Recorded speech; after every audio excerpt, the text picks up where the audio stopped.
Hey, my name is Justin Wofford, and I decided I'm going to start a video blog concerning reaching youth pastors, youth workers, pastors, volunteers, those who serve in ministry, in reaching the lost, those who don't know Christ or who know Christ and have lost hope or faith. Um, I've served in ministry on and off for 20 years. Not that that gives me complete knowledge on reaching the lost, but the experience coming through humility, brokenness, hopelessness myself, having been challenged in my own faith, walking away from God in many ways, and relapsing into drugs and alcohol, and yet still knowing that God loved me even when I felt unloved or lost.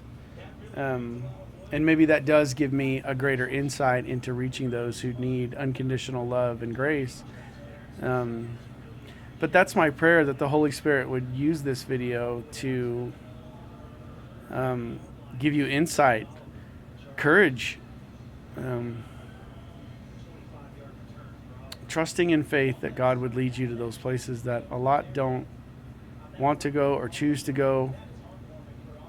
Um, I have found my greatest victories, greatest adventures in just simply being available, simply knocking on someone's door and offering to pray for them, and found favor um, in those situations almost every single time, where people would invite me into their homes and allowed me to pray in their brokenness, even if they were admittedly, you know, um, broken beyond wanting to hear faith or hope. They'd still allow me to pray with them. And it's that simple, it's that easy. I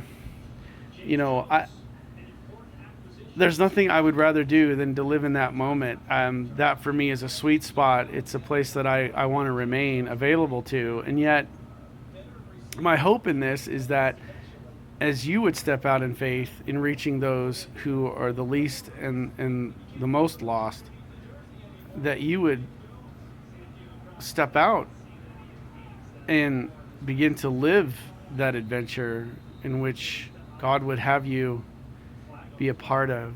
I've always been a big believer in willingness. Simply being willing to tell others about Christ, no matter what they look like, where they're from, or how they live. And I am certainly I'm speaking more so towards the urban setting, the inner city setting.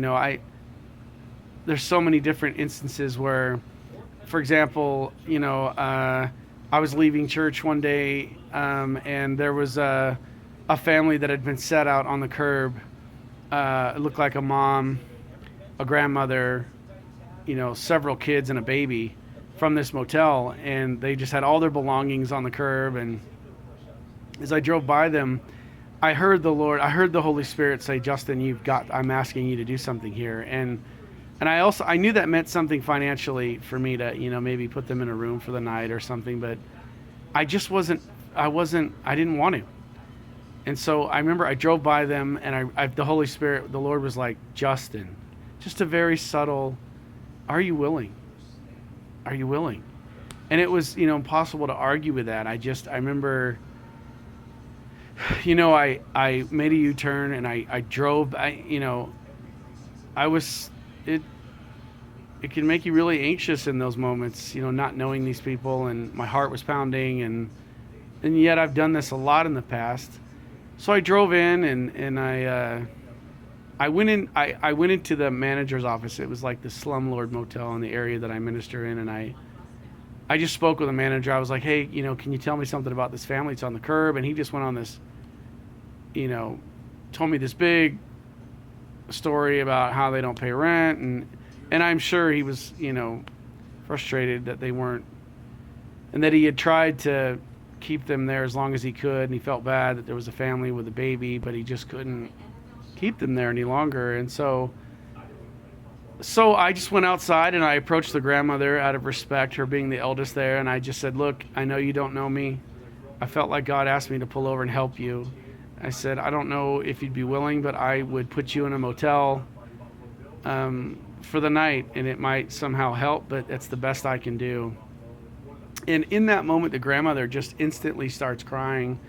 And I remember she grabbed my shirt and she said, I was just praying that God would do something for this family, for our family. And so I went back in, and the gentleman behind the counter said he wouldn't have them back, and that I had to take them somewhere else. So we went to like 4 motels, these other slumlord type motels, and we finally found a decent one where they would take them. So I paid for them to stay the night. I think I paid for 2 nights, and I couldn't afford it at all. So I pay, and I throw all their, and I said, look, I had a truck at the time, threw all their stuff in the back of the truck. I crammed the whole family in my front seat, and when we found the hotel, I just pulled up to the door, and after I had paid, we unloaded all their stuff, and the grandmother and her daughter, this older lady who had the baby, I just said, can I pray with you? Can I just pray with you? And of course, very willing. They said yes, and we prayed together. And it was just this powerful, simple prayer for their lives, for their needs of their lives. And I reassured them in that prayer that God loved them unconditionally and was there for them. It was that simple. And selfishly, and I'll say this throughout these video blogs, that I got more out of that than they did.